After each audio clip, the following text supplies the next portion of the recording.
Good morning students.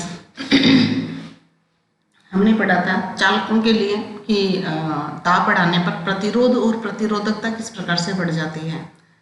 अब अपन पढ़ेंगे, ये अपन ने पढ़ा था सूत्र प्रतिरोधकता वाला और प्रतिरोध वाला दोनों पढ़े थे। ग्राफ जो है इसका वो भी अपन देख सकते हैं कि जो ताप है उस पर प्रतिरोध और प्रतिरोधकता किस प्रकार से निर्भर करती है।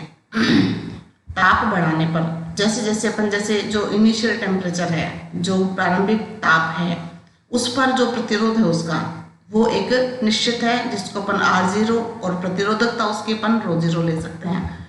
यहाँ से जैसे जैसे अपन ताप बढ़ाते हैं वैसे वैसे प्रतिरोध और प्रतिरोधकता दोनों समानुपातीय क्रम में बढ़ते हैं। तो ये अपन ने देखा था कि ताप पर प्रतिरोध और प्रतिरोधकता किस प्रकार से निर्भर करती है। ये चालकों के लिए है, ठीक है, कि ताप बढ़ाने पर प्रतिरोध और प्रतिरोधकता दोनों बढ़ेंगे, ठीक है। तो इसके लिए जो अल्फा का मान है, अल्फा क्या था, प्रतिरोध ताप गुणांक जो था वो क्या होगा, धनात्मक होगा, ठीक है। अल्फा का जो मान होगा पॉजिटिव होगा क्योंकि एक के बढ़ने पर दूसरी राशि भी बढ़ रही है, इसलिए। अब जो अगला बिंदु है वो है कुचालकों के लिए, कुचालक या अचालक। कुचालकों में ताप वृद्धि करने पर प्रतिरोधकता के मान में चरघातांकी रूप से कमी आती है। अब ये कमी क्यों आती है, क्योंकि हम जानते हैं जो कुचालक और अचालक होते हैं उसमें मुक्त इलेक्ट्रॉन नहीं होते। कल मैंने आपको उदाहरण दिया था, एग्जाम्पल बताया था मैंने, तो उसमें जब मुक्त इलेक्ट्रॉन नहीं होंगे तो जैसे अपन किसी भी पदार्थ को गर्म करेंगे, जैसे कोई भी कुचालक पदार्थ है उसको अपन ने गर्म किया, गर्म करने पे क्या होगा, जो मुक्त इलेक्ट्रॉन, जो बद्ध इलेक्ट्रॉन है वो उनको ऊर्जा मिलेगी और ऊर्जा मिलेगी तो वो क्या होंगे, मुक्त होंगे वहां से। तो कुछ ऊर्जा उनको दी गई, जो कुछ ऊर्जा है वो उनके मुक्त होने में काम आएगी, ठीक है। और बाकी की जो शेष ऊर्जा है उसके कारण वो गतिशील होंगे, गति करेंगे। तो इसलिए मुक्त इलेक्ट्रॉन की संख्या कुछ हुई बिल्कुल भी नहीं थी। और चालन जो है, विद्युत का जो चालन है वो मुक्त इलेक्ट्रॉनों के कारण ही होता है। तो जब अपन ने ताप नहीं बढ़ाया था तब उसमें बिल्कुल भी मुक्त इलेक्ट्रॉन नहीं था ना, तो चालकता क्या थी, 0 थी, और प्रतिरोधकता और प्रतिरोध बहुत ज्यादा था, ठीक है। जैसे अपन ने गर्म किया उसको, तो गर्म करने पे क्या हुआ कि मुक्त इलेक्ट्रॉन उपस्थित हुए या मुक्त इलेक्ट्रॉन उत्पन्न हुए, और मुक्त इलेक्ट्रॉन उत्पन्न होंगे तो क्या होगा, विद्युत का चालन शुरू हो जाएगा, विद्युत का चालन हो पाएगा, ठीक है। तो विद्युत का चालन हुआ, इसका मतलब क्या हुआ कि उसकी चालकता तो बढ़ी, चालकता में वृद्धि हुई, और उसके प्रतिरोध और प्रतिरोधकता क्या होगी, वो कम हो जाएंगे। बात समझ में आ गई। तो कुचालक जो है उसमें बद्ध इलेक्ट्रॉन पाए जाते हैं, विद्युत का चालन नहीं होता, उसका प्रतिरोध बहुत ज्यादा होता है, और जैसे ही हम उसको गर्म करेंगे, गर्म करने पर बद्ध इलेक्ट्रॉन मुक्त हो जाते हैं, जिससे विद्युत का चालन, जिससे वो गति कर सकते हैं, और उसकी जो प्रतिरोधकता है और उसका जो प्रतिरोध है वो मुक्त इलेक्ट्रॉनों की संख्या बढ़ने के कारण प्रतिरोधकता और प्रतिरोध कम हो जाते हैं। बात समझ में आ गई। तो यहाँ एक फॉर्मूला है जो आपको सीधे याद रखना है, रो बराबर ρ0 e की पावर स्मॉल e की पावर Eg बटे 2kB कैपिटल T। यहाँ पर जो Eg है उसको अपन कहते हैं वर्जित ऊर्जा अंतराल। वर्जित ऊर्जा अंतराल क्या होता है, देखो ये भी अपन, ये सारी चीजें 16वें चैप्टर की हैं, लेकिन थोड़ा बहुत यहाँ जब आ गया है तो बताना पड़ेगा कि वर्जित ऊर्जा अंतराल क्या होता है, कि वह स्थान जहां इलेक्ट्रॉन बिना ऊर्जा के नहीं प्रवेश कर सकते वो होता है वर्जित ऊर्जा अंतराल। जैसे मैंने आपको पहले बताया था कि संयोजी बैंड और चालन बैंड होते हैं ना, तो कुचालकों में क्या होता है कि संयोजी बैंड और चालन बैंड के बीच में गैप होता है, अंतराल होता है, और वही अंतराल क्या कहलाता है, वर्जित ऊर्जा अंतराल कहलाता है, ठीक है। जो इलेक्ट्रॉन संयोजी बैंड में है वो बिना उस ऊर्जा अंतराल को पार किए चालन बैंड में नहीं जा सकते। तो संयोजी बैंड की जो ऊर्जा है और चालन बैंड की जो ऊर्जा है, इन दोनों का जो अंतर है वही कहलाता है वर्जित ऊर्जा अंतराल। बात समझ में आ गई? तो ईबी क्या है? वर्जित ऊर्जा अंतराल। केबी क्या है? वोल्ट्जमैन नियतांक है। वोल्ट्जमैन नामक वैज्ञानिक हुए थे, उन्होंने वोल्ट्जमैन नियतांक दिया था। ये 11th में भी आया था आपने।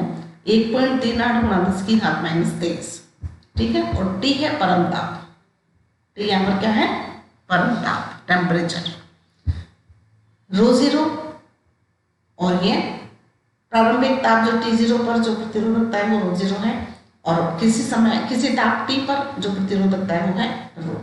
तो ये जो मान है, इस मान के अनुसार जो प्रतिरोध का मान है या प्रतिरोधकता का मान है वो चरघातांकी रूप। चरघातांकी रूप का मतलब होता है ये जो e की पावर में पढ़ लेते हैं ना, e की पावर, ये जो पद है ये चरघातांकी पद कहलाता है।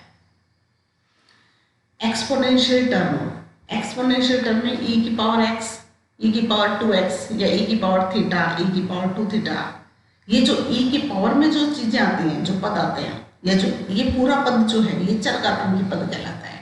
जैसे अपन लोग पढ़ते हैं ना, लोग, तो उसको बोलते हैं लघु गणक, वो लघु गणक कहलाता है, ठीक है। साइन, कोस, टैन वो अपन पढ़ते हैं, वो कहलाता है त्रिकोणमितीय है। तो ये गणित की, मैथ्स की अलग अलग शाखाएं हैं, जिसमें एक शाखा होती है चरघातांकी, ये e की पावर के पद आते हैं। समझ में आ गया? तो ये सूत्र आपको डायरेक्ट याद रखना है। और कुचालकों के लिए चालक से उल्टा होता है, उसमें क्या होगा? ताप बढ़ाने पर प्रतिरोधकता कम होती है। तो जब ताप बढ़ाने पर प्रतिरोधकता कम हुई तो ताप गुणांक का मान क्या होगा? ऋणात्मक, ठीक है। अगर बढ़ने पर प्रतिरोधकता बढ़ती तो अल्फा का मान धनात्मक होता, जैसा कि अपन ने चालकों में पढ़ा था। अर्धचालकों के लिए भी वही सेम चीज है। अर्धचालक जो हैं उनकी, अर्धचालक का मतलब क्या है? अर्धचालक का मतलब है जिसकी चालकता, देखो एक तरफ तो है कुचालक, एक तरफ है चालक, ठीक है। इन दोनों के बीच का जो पदार्थ है, ऐसा पदार्थ जिसकी चालकता चालकों से तो कम होती है और कुचालकों से ज्यादा होती है, वे पदार्थ क्या कहलाते हैं? अर्धचालक कहलाते हैं, ठीक है, बीच वाले। तो इनमें भी क्या होता है कि मुक्त इलेक्ट्रॉन की संख्या बहुत कम होती है, लेकिन ये बहुत जल्दी मुक्त हो जाते हैं। मतलब इनकी जो ऊर्जा है, मुक्त इलेक्ट्रॉन जो हैं, उनको अगर हल्की सी भी ऊर्जा मिल जाए तो ये मुक्त हो सकते हैं। कुचालकों के लिए मुक्त होने के लिए बहुत ऊर्जा चाहिए, ठीक है ना। अर्धचालकों में ताप वृद्धि करने पर सहसंयोजी आबंध टूट जाते हैं। सहसंयोजी आबंध जानते हैं आप? बंध जो बने रहते हैं, जिससे मुक्त इलेक्ट्रॉनों का होल की संख्या में चरघातांकी रूप से वृद्धि होती है। अब ये होल क्या होते हैं? इलेक्ट्रॉन जो हैं वो संयोजी बैंड से जब चालन बैंड में जाते हैं, विमुक्त होने का मतलब क्या हुआ? यहाँ सीधा सीधा जो अर्थ है, अब जो छोटी क्लास की जो बातें जो अपन ने पढ़ी थी कि बाह्यतम कक्ष के जो इलेक्ट्रॉन है, बाह्यतम कक्ष के इलेक्ट्रॉन अल्प बल द्वारा बंधे रहते हैं, ये अपन ने पढ़ा था, छोटी क्लास में पढ़ा था ना। तो वो अल्प बंध में क्या होता है? संयोजी बैंड जो लास्ट जो कक्षक है उसमें एक तो चालन बैंड होता है, एक संयोजी बैंड होता है।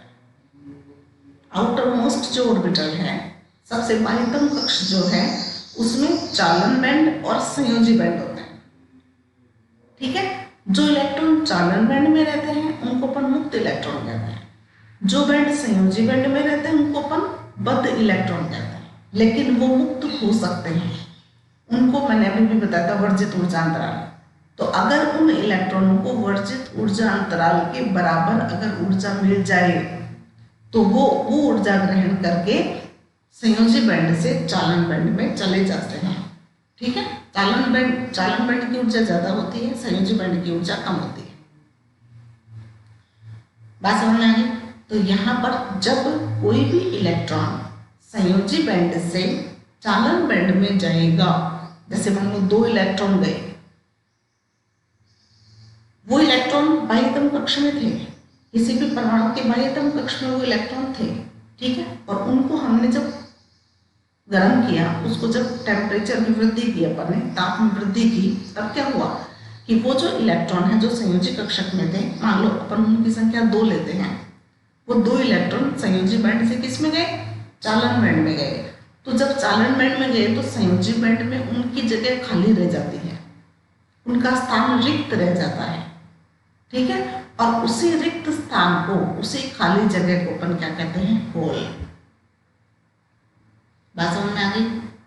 जैसे बहुत सारे बच्चे बैठे हैं, एक बच्चा अगर उठ गया, सब अपने अपने जगह पर बैठे हैं, एक बच्चा भी अगर खड़ा हो गया तो वो जगह खाली रह जाती है, उसको अपन कहते हैं होल,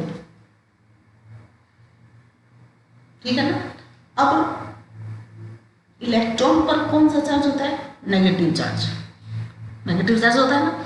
अब कोई भी नेगेटिव चार्ज अगर एक जगह से हिला, एक जगह से गया वहां से, तो वहां क्या होगा, एक धनायन बन, एक धनावेश बन जाएगा।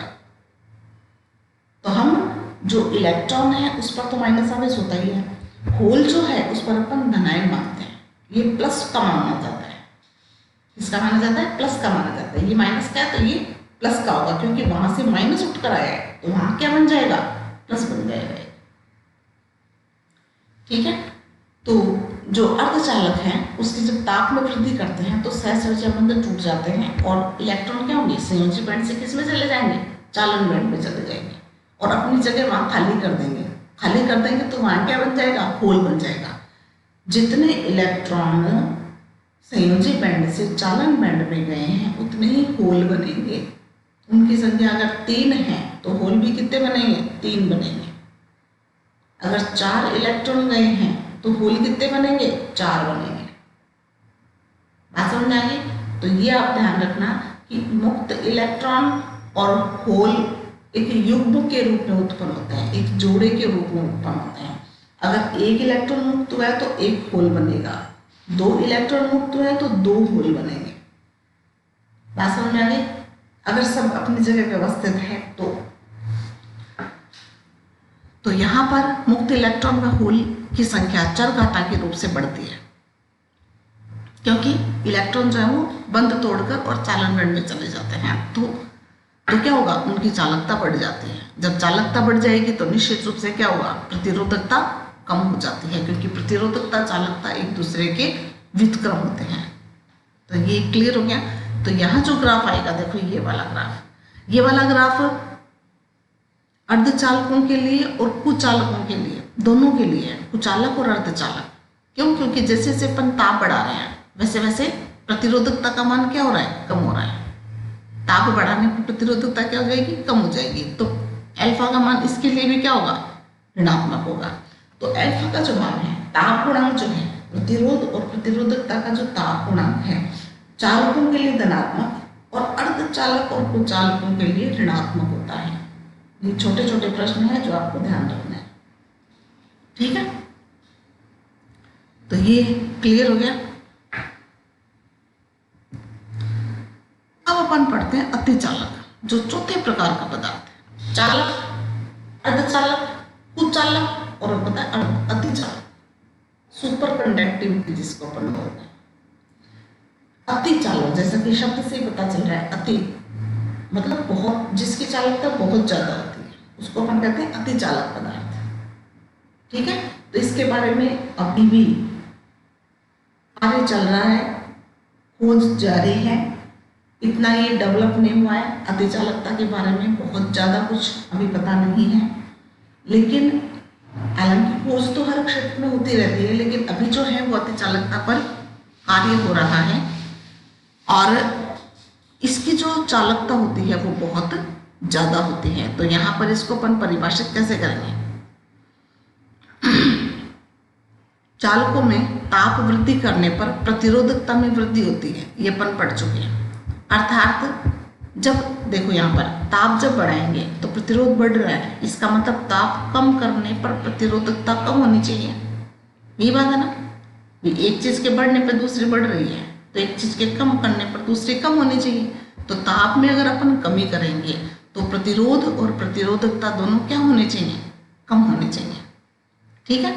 तो अगर अपन ताप में कमी करते हैं तो प्रतिरोधकता कम होगी और एक विशेष ताप पर प्रतिरोधकता का मान शून्य हो जाएगा। भी कम होते होते होते होते किस संख्या तक पहुंचेगा? शून्य तक। तो एक विशेष ताप आएगा, एक विशेष टेम्परेचर आएगा, उस टेम्परेचर पर प्रतिरोध का जो मान है, प्रतिरोधकता का जो मान है वो 0 हो जाता है। ठीक है। और उस ताप को, किस ताप को? जिस पर प्रतिरोधकता का मान 0 हो जाता है, उस ताप को क्रांतिक ताप कहते हैं। ठीक है। जिस ताप पर प्रतिरोधकता का मान 0 हो जाता है वह क्या कहलाता है? क्रांतिक ताप कहलाता है। ठीक है। और ऐसे इसी जो ये जो गुण है, ये जो गुणधर्म है कि प्रतिरोधकता का मान 0 हो जाना, क्योंकि ऐसा कोई पदार्थ नहीं है जिसकी प्रतिरोधकता 0 जाए। प्रतिरोधकता 0 होने का मतलब क्या हुआ? आप जानते हैं कि चालकता अनंत हो जाना।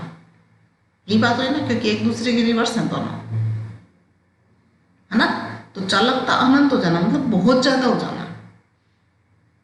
बात समझ रहे हैं आप? तो ये गुण जो है, प्रतिरोधकता का मान 0 होने का जो गुण है वो हर किसी पदार्थ में नहीं होता, लेकिन जिन पदार्थों में भी गुण पाया जाता है वे पदार्थ क्या कहलाते हैं? अतिचालक कहलाते हैं। अतिचालक पदार्थ होंगे वो, और ये जो गुण है, गुणधर्म है, ये कहलाएगा अतिचालक। चालकों में ताप वृद्धि करने पर प्रतिरोधकता में वृद्धि होती है, अर्थात ताप में कमी करने पर प्रतिरोधकता में कमी होती है। जब बढ़ेंगे तो कम भी होंगे। तथा ताप के एक विशेष मान पर प्रतिरोधकता का मान लगभग 0 हो जाता है। ठीक है। ताप के विशेष मान को हम क्रांतिक ताप कहते हैं। कौन सा ताप? जिस पर प्रतिरोधकता का मान 0 हो जाए वह ताप। पदार्थ का यह गुणधर्म अतिचालकता कहलाता है। इस प्रकार के पदार्थ अतिचालक कहलाते हैं। ठीक है। वैज्ञानिक ऑनेस के अनुसार पारा जो है, पारे को 4.2 केल्विन तक ठंडा किया जाए। पारे का क्रांतिक ताप कितना होता है? ये एक बढ़िया प्रश्न है। पारे का क्रांतिक ताप कितना था? 4.2 केल्विन। और क्रांतिक ताप 4.2 केल्विन का मतलब क्या हुआ कि इस ताप पर इसकी प्रतिरोधकता क्या हो जाएगी? 0। ठीक है। तो इतने तक ठंडा किया जाए तो यह अतिचालक की भांति व्यवहार करता है। अतिचालक की भांति व्यवहार करने का मतलब क्या हुआ कि इसकी प्रतिरोधकता 0 हो जाना। ठीक है। अतिचालकता की अवस्था में पदार्थ के अंदर चुंबकीय क्षेत्र भी 0 हो जाता है। इसे हम मेसनर प्रभाव कहते हैं। मतलब कि अतिचालकता की अवस्था कब आएगी? जब प्रतिरोधकता का मान 0 हो जाता है। तो जब प्रतिरोधकता 0 हो जाएगी तो वहां चुंबकीय क्षेत्र का मान भी 0 हो जाता है। ठीक है। चुंबकीय क्षेत्र के बारे में अपन आगे जो चैप्टर आएंगे उनमें पढ़ेंगे। जैसे अपन ने विद्युत क्षेत्र का पूरा किया था, विद्युत क्षेत्र अपन ने पढ़ा था, ठीक उसी प्रकार चुंबकीय क्षेत्र के बारे में भी आगे चैप्टर में है, अलग से चैप्टर है चुंबकीय क्षेत्र का।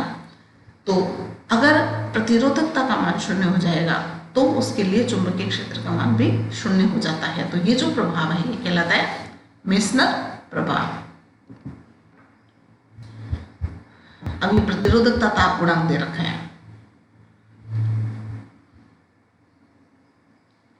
ठीक है। इनके मान दे रखे हैं, आपको याद करने की आवश्यकता नहीं है क्योंकि ये मान पूछे नहीं जाते, लेकिन बता रखे हैं चालक पदार्थों के लिए, ये अर्धचालकों के लिए। अर्धचालकों के लिए देखो ये मान ऋणात्मक होते हैं, माइनस में है, ये सारे प्लस में, ये धनात्मक है। ठीक है। चांदी का सबसे ज्यादा होता है, चांदी की प्रति ये सबसे कम होता है। सबसे कम होगा तो ये चांदी की चालकता सबसे ज्यादा होती है। सबसे ज्यादा चालक पदार्थ होता है चांदी। अब आपके आता है प्रतिरोधों का संयोजन। प्रतिरोधों का जो संयोजन है वो अपन ने पढ़ा था, संधारित्रों का संयोजन पढ़ा था ना, श्रेणी क्रम पढ़ा था, समांतर क्रम पढ़ा था। अब है प्रतिरोधों का संयोजन। प्रतिरोधों के संयोजन में प्रतिरोध जो तार हैं उन तारों को हम 2 क्रम में लगा सकते हैं, श्रेणी क्रम और समांतर क्रम। ये भी आपने 10th में पढ़ा है। श्रेणी क्रम कब कहलाएगा, समांतर क्रम कब कहलाएगा, क्योंकि दो ही क्रम में जोड़ सकते हैं। हम प्रतिरोधों को श्रेणी क्रम में और समांतर क्रम में क्यों जोड़ते हैं, उसके लिए भी जो जैसे मैंने संधारित्रों में बताया था, ठीक वही आंसर यहाँ भी है कि उचित प्रतिरोध प्राप्त करने के लिए हमें जो प्रतिरोध चाहिए वह प्रतिरोध प्राप्त करने के लिए हमें प्रतिरोधों को संयोजन करने की आवश्यकता होती है। हमें जिस भी प्रकार का प्रतिरोध चाहिए, जितने भी मान का प्रतिरोध चाहिए, क्योंकि प्रत्येक मान के प्रतिरोध नहीं मान लो उपलब्ध हैं और उसका हमें अगर प्रतिरोध बनाना है तो हम श्रेणी क्रम और समांतर क्रम के संयोजन के द्वारा हम प्रतिरोध बना सकते हैं। ठीक है, तो श्रेणी क्रम प्रतिरोध जो है वही एक जो तार लिया हमने, एक तार का पहला सिरा तो बैटरी के द्वारा जुड़ा रहेगा, तार का दूसरा सिरा दूसरे तार के पहले सिरे से, ठीक है, और तीसरे तार का पहला सिरा दूसरे तार के दूसरे सिरे से। इस प्रकार से जो क्रम जुड़ा रहेगा वो क्या कहलाएगा, श्रेणी क्रम संयोजन कहलाता है। ठीक है, श्रेणी क्रम संयोजन में चाहे वो संधारित्रों के लिए हो चाहे वो प्रतिरोधों के लिए हो, दोनों के लिए जो बैटरी है, बैटरी के संपर्क में सभी प्रतिरोध नहीं होते, डायरेक्ट संपर्क में नहीं होते।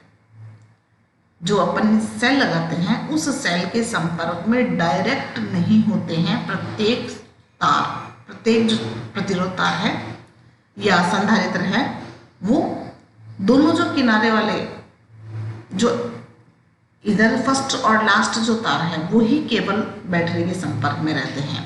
बाकी जो बीच वाले जो वायर हैं, जितने भी हम अपन ने जोड़ रखे हैं, वो एक दूसरे से जुड़े रहते हैं। ठीक है ना, तो ऐसा संयोजन क्या कहलाता है, श्रेणी क्रम संयोजन कहलाता है। बात समझ में आ गई।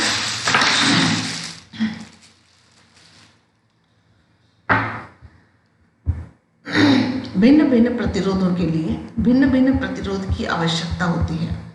ठीक है, अलग अलग परिपथ, आप कल एक डायग्राम आया था, एक परिपथ डायग्राम एक बच्चे ने भेजा था, उसमें प्रतिरोध जो हैं वो कौन से हैं, कौन से प्रतिरोध है जिनमें कलर पट्टियां लगी रहती हैं, रंगों की जो पट्टियां लगी रहती है वो प्रतिरोध, बहुत सारे प्रतिरोध लगे हुए हैं उसमें।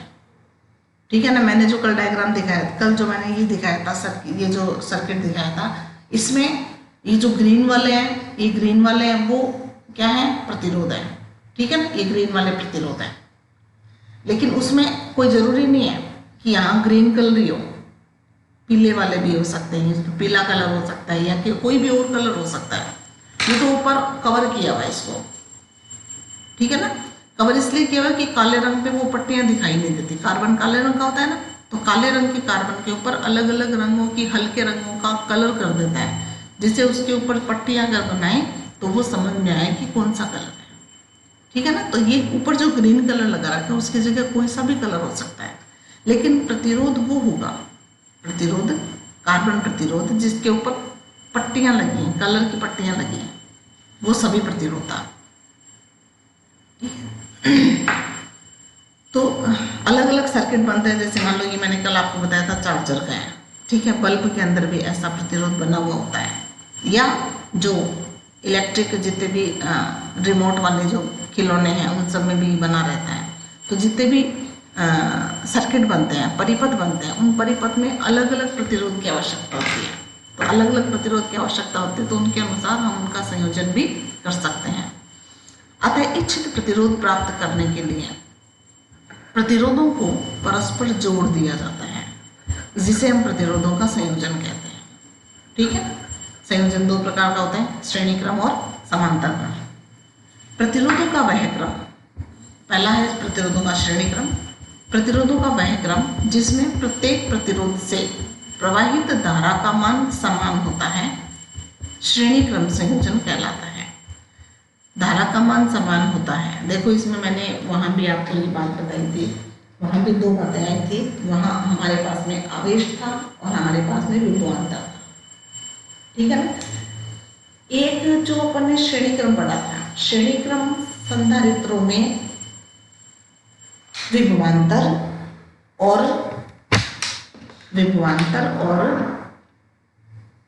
आवेश में से कौन सी चीज समान होती है श्रेणी क्रम में? आवेश समान होता है ना, श्रेणी क्रम में संधारित्रों में आवेश समान होता है, ठीक है। और समांतर क्रम में विभवांतर समान होता है, आवेश समान नहीं होता। ठीक उसी प्रकार प्रतिरोधों में भी अगर आप एक का ध्यान रखोगे तो प्रतिरोध का भी आपको याद रह जाएगा, क्योंकि आवेश का सीधा रिलेशन किससे है? धारा से, ठीक है ना। तो संधारित्रों के श्रेणी क्रम में आवेश समान रहता है और प्रतिरोधों के श्रेणी क्रम में धारा समान रहती है, ठीक है। और अगर अपन समांतर क्रम पढ़ेंगे तो समांतर क्रम में विभवांतर समान है और प्रतिरोधों में भी क्या होगा? विभवांतर समान होगा, ठीक है। अपन ने ओम का नियम पढ़ा था, इसमें ओम के नियम के माध्यम से ही हम तुल्य प्रतिरोध ज्ञात करेंगे। ओम का नियम हम जानते हैं, V बराबर RI होता है ना, जिसमें V, R और I तीन चीजें हैं हमारे पास में। तो R तो अलग अलग होगा ही क्योंकि प्रतिरोध अलग अलग है, बाकी क्या बचे? धारा और विभवांतर। तो धारा किसके लिए बराबर होगी? श्रेणी क्रम के लिए। विभवांतर किसके लिए समान होगा? समांतर क्रम के लिए, ठीक है। माना प्रतिरोध R1, R2, R3 परस्पर श्रेणी क्रम में V वोल्ट के स्रोत से संयोजित हैं तथा परिपथ में प्रवाहित धारा I है। यदि प्रतिरोध के सिरों पर उत्पन्न विभवांतर क्रमशः V1, V2, V3 हो तथा तुल्य प्रतिरोध कैपिटल R हो तो ओम के नियमानुसार, देखो ये संयोजन किया हुआ है, मैंने बताया था आपको, पहला तार और जो लास्ट वाला तार है वही केवल बैटरी के संपर्क में रहेंगे। ये पहला तार है, इस पहले तार का ये वाला जो सिरा है वो बैटरी के धन सिरे से जुड़ा है, ठीक है। तो धारा यहाँ से जाएगी प्लस सिरे से, ये बैटरी का प्लस सिरा है, यहाँ से धारा प्रवाहित होगी, ठीक है।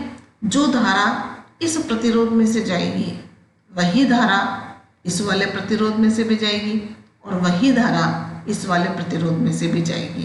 तो तीनों प्रतिरोधों में क्या हुआ? धारा का मान समान, धारा बराबर है, क्योंकि और कोई रास्ता नहीं है, और कोई रास्ता यहाँ नजर नहीं आ रहा। जो धारा इसमें से जाएगी वो उस जो ये धारा प्रवाहित होती है उसको अपना परिपथ पूरा करना होता है, इसको इस माइनस वाले सिरे पर पहुंचना होता है। और माइनस वाले सिरे पर कैसे पहुंचेगा? इन तीनों में से होते हुए पहुंचेगा ना। तो तीनों में धारा का मान क्या हुआ? समान, ठीक है। धारा समान है तो यहाँ इस तार के सिरे पर, यहाँ पर और यहाँ पर विभवांतर का मान अलग होगा, यहाँ और यहाँ विभवांतर अलग होगा, यहाँ और यहाँ विभवांतर अलग होगा। तो तीनों तारों में विभवांतर का मान अलग अलग होता है, ठीक है। प्रतिरोध R1, R2, R3 पर ले ही रहे हैं, बात समझ में आ गई। तो यहाँ देखो पहले तार का जो पहला सिरा है वो तो बैटरी से जुड़ा हुआ है, बैटरी के प्लस सिरे से। दूसरा वाला सिरा जो है वो दूसरे वाले तार के पहले सिरे से जुड़ा है। दूसरा तार का दूसरा सिरा तीसरे तार के पहले सिरे से जुड़ा है, ठीक है। और जो दूसरा सिरा है तीसरे तार का वो डायरेक्ट बैटरी के माइनस सिरे से जुड़ा है। तो ये प्रतिरोधों का श्रेणीक्रम संयोजन क्लियर हो गया। धारा का मान समान और विभवांतर अलग अलग, ये आप ध्यान रखोगे, ठीक है। एकदम ही आसान है और परीक्षा में अगर आ जाए तो आपका 10th में भी पढ़ा हुआ है और बिल्कुल इजी है। तो ये डायग्राम समझ में आ गया और ये हमने 3 प्रतिरोध ले रखे हैं। अब यहाँ इसका जो तुल्य प्रतिरोध अपन ले रहे हैं, इन तीनों का जो तुल्य प्रतिरोध है वो मान लेते हैं अपन R है। तुल्य प्रतिरोध कितना है? कैपिटल R, और इसमें धारा कौन सी प्रवाहित हो रही है? कैपिटल I, और सिरों पर विभवांतर कितना है? V। तो ओम के नियमानुसार क्या हो जाएगा? ओम का नियम होता है ना V बराबर I R। I क्या है? परिपथ में प्रवाहित धारा। V क्या है? जो हमने बैटरी ली है उसका विभवांतर। और R क्या है? तुल्य प्रतिरोध। तीनों जो हमने प्रतिरोध तार लिए हैं उनका तुल्य प्रतिरोध है, ठीक है। पहले तार के लिए प्रथम जो तार है, इस पहले तार में प्रतिरोध कितना है R1, विभवांतर कितना है V1, धारा कितनी प्रवाहित होगी I। तो ओम का नियम, इन तीनों के लिए ओम का नियम लगा सकते हो ना। V1 बराबर I R1, V1 बराबर I R1। इसी प्रकार दूसरे तार के लिए V2 बराबर I R2 लिख सकते हैं ना, V3 बराबर I R3। ठीक है, अब यहाँ से जो हमने वोल्टेज लिया, वो वोल्टेज V जो है वो कितने भागों में बांटा, 3 भागों में। हमने जो यहाँ से V लिया है उस V को 3 टुकड़े किए, तो तीनों टुकड़ों को मिला दे तो वो V के बराबर ही होगा। तो हम कह सकते हैं V बराबर V1 plus V2 plus V3।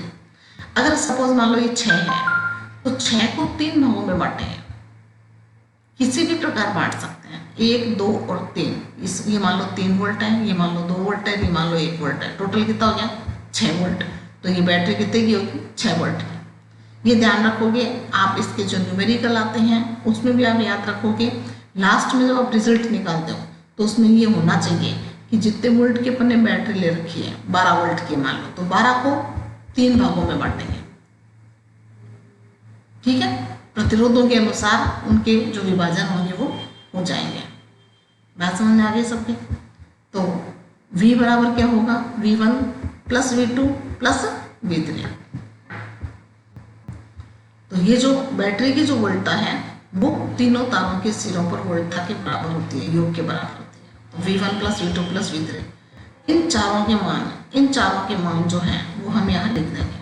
V बराबर IR, V1 बराबर IR1, V2 बराबर IR2, V3 बराबर IR3। ठीक है, यहाँ से हम I कॉमन ले लेंगे, ये वाला I, ये वाला I और ये वाला I, इन तीनों में से I बाहर आ जाएगा। ठीक है, यहाँ I बाहर आ जाएगा और इस वाले I से कट जाएगा। ठीक है, तो I सब में, तो I को हटा दें, उड़ा दें इसको, तो बचेगा क्या, R बराबर R1 plus R2 plus R3। तो तुल्य प्रतिरोध क्या हो गया। अब अगर अपन N प्रतिरोध लें, ये तो अपन ने 3 प्रतिरोध ले रखे हैं, मान लो 3 प्रतिरोध की जगह बहुत सारे प्रतिरोध लगे हैं, तो हम इसको N बार जोड़ देंगे। ठीक है ना, सेम वही है, अपन ने संधारित्र पढ़ चुके हैं ना संधारित्र। अब यहाँ पर देखो, हमने जो प्रतिरोध अलग अलग लिए है ना, इन प्रतिरोधों के मान अगर बराबर है, एक जैसे हैं, समान है, मान लो ये भी 1 ओम का है, ये भी 1 ओम का है, ये भी 1 ओम का है, सब 1 ओम के हैं, N बार 1 ओम आ जाएगा। 1 प्लस 1 प्लस 1 प्लस 1 प्लस कितनी बार आएगा, N बार।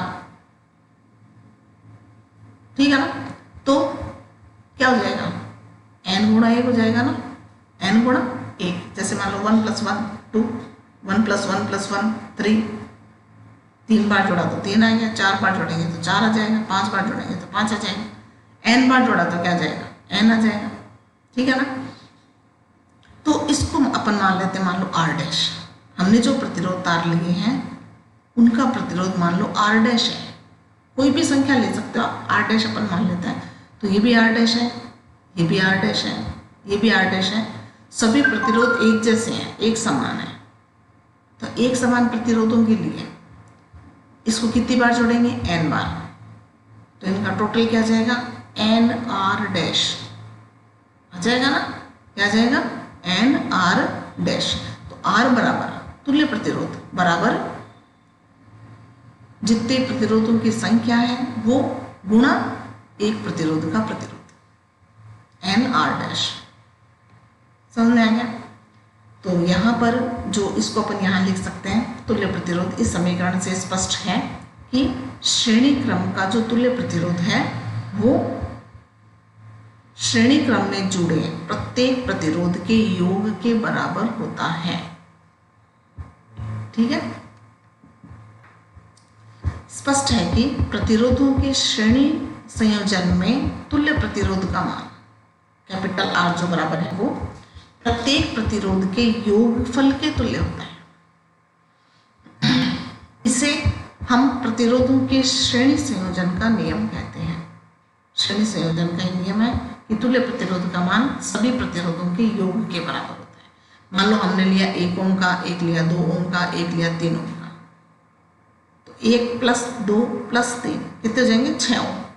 तो तुल्य प्रतिरोध का मान कितना हो गया? 6 ओम। डायरेक्ट जोड़ेंगे उनको अपन, आ गया ना समझ में? तो इस प्रकार के आप न्यूमेरिकल भी कर सकते हैं। इसमें पीछे जो आएंगे वो श्रेणी क्रम समांतर क्रम के। इसमें देखो मुख्यतः दो प्रकार के न्यूमेरिकल है। एक तो श्रेणी क्रम संयोजन और समांतर क्रम संयोजन में तुल्य प्रतिरोध ज्ञात करना या तुल्य संधारित्र, ये तुल्य धारिता ज्ञात करना संधारित्रों में, ठीक है। और यह आता है कि एक परिपथ दे दिया जाएगा आपको, उस परिपथ में तुल्य प्रतिरोध का मान ज्ञात कीजिए, जैसा कि अपन ने संधारित्रों में पढ़ा था, एग्जाम्पल पढ़े थे संधारित्रों में, पढ़े थे ना। तो उसी प्रकार प्रतिरोधों में भी और जाल बना रहता है, उस जाल में हमें तुल्य प्रतिरोध का मान ज्ञात करना होता है।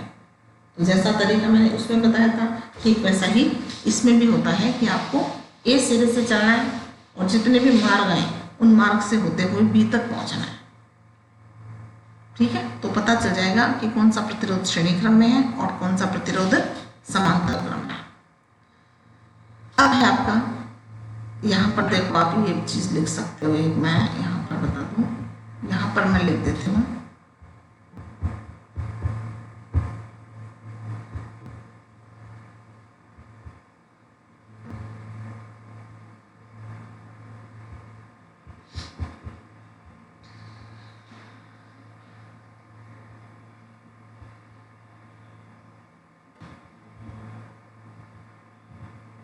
R बराबर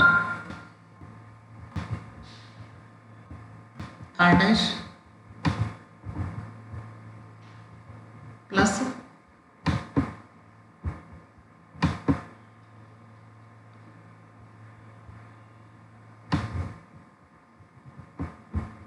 R'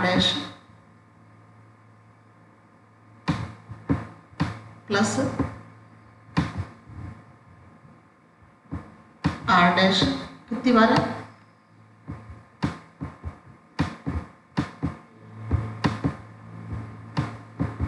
n बार।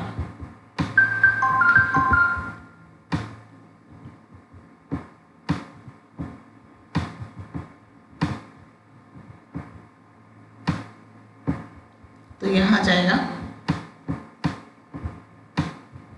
n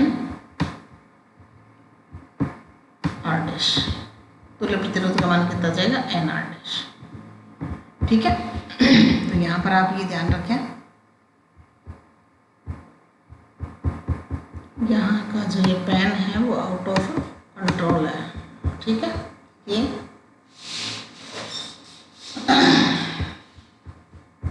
ये समझ में आ जाएगा आपके, है ना। तो ये आप ये ले सकते हो कि समान प्रतिरोध बहुत सारे हैं, समान प्रतिरोध आप कोई भी ले सकते हैं। R' plus R' plus R' n बार लिखा हुआ है, तो यहाँ पर जो इनका टोटल आएगा वो n R' आ जाएगा, ठीक है। तो ये आपके जब न्यूमेरिकल पढ़ोगे तो उसमें आपके काम आएगा। अब है प्रतिरोधों का समांतर क्रम संयोजन। ये देखिए समांतर क्रम संयोजन, समांतर क्रम संयोजन में प्रत्येक तार डायरेक्ट बैटरी से जुड़ा होता है। समांतर क्रम संयोजन में सभी तारों के एक एक सिरे वो बैटरी के प्लस सिरे से और जो दूसरे वाले सिरे हैं वो बैटरी के दूसरे सिरे से जुड़े होते हैं। अच्छा, इसमें क्या होगा? हमारे पास में तो धारा है, एक विभवांतर है। धारा तो उसमें समान थी। यहाँ आप देखो, यहाँ से करंट गया, यहाँ से करंट गया, कितने रास्ते हैं? 3 रास्ते। तो क्या तीनों में धारा समान होगी? क्या नहीं होगी ना। मान लो यहाँ से कुछ व्यक्ति जा रहे हैं, कुछ व्यक्ति जा रहे हैं, आगे 3 रास्ते हैं और तीनों रास्ते आगे जाके मिल रहे हैं, ठीक है ना। और तीनों में प्रतिरोध अलग अलग है। प्रतिरोध अलग अलग होने का मतलब क्या हुआ कि तीनों में रुकावट अलग अलग है। रुकावट मतलब अवरोध, परेशानियां तीनों मार्गों में अलग अलग है। किसी में परेशानी कम है, किसी में बहुत ज़्यादा परेशानी है, किसी में एकदम सीधा रास्ता है, पक्की सड़क बनी हुई है, तो उसमें कोई भी प्रतिरोध, मान लो प्रतिरोध बहुत कम है, अल्प प्रतिरोध है। तो यहाँ से जो व्यक्ति जा रहे हैं वो व्यक्ति इन तीनों रास्तों में से सबसे ज़्यादा व्यक्ति किस में जाएंगे? जिसमें अवरोध सबसे कम होता है, उसमें सबसे ज़्यादा व्यक्ति जाएंगे। ठीक है ना। बाकी जो दोनों रास्ते हैं उनमें कम कम संख्या में व्यक्ति जाएंगे, है ना। तो ये आप देख सकते हैं कि इनमें तीनों रास्तों में व्यक्तियों की जो संख्या है वो अलग अलग होगी ना। तो धारा का मान अलग अलग है, इसमें से जितनी धारा गई, इसमें से दूसरे प्रतिरोध में से, पहले प्रतिरोध में से, धारा के मान क्या होंगे, अलग अलग होंगे, ठीक है। और तीनों जो प्रतिरोध तार हैं वो बैटरी के धन सिरे से और बैटरी के ऋण सिरे से जुड़े हुए हैं, इसलिए तीनों में विभवांतर क्या होगा, समान होगा। तो ये डायग्राम समझ में आ गया। तो बाकी का अपन कल पढ़ेंगे। श्रेणी क्रम अपना हो चुका है। आज के लिए इतना काफ़ी है। धन्यवाद।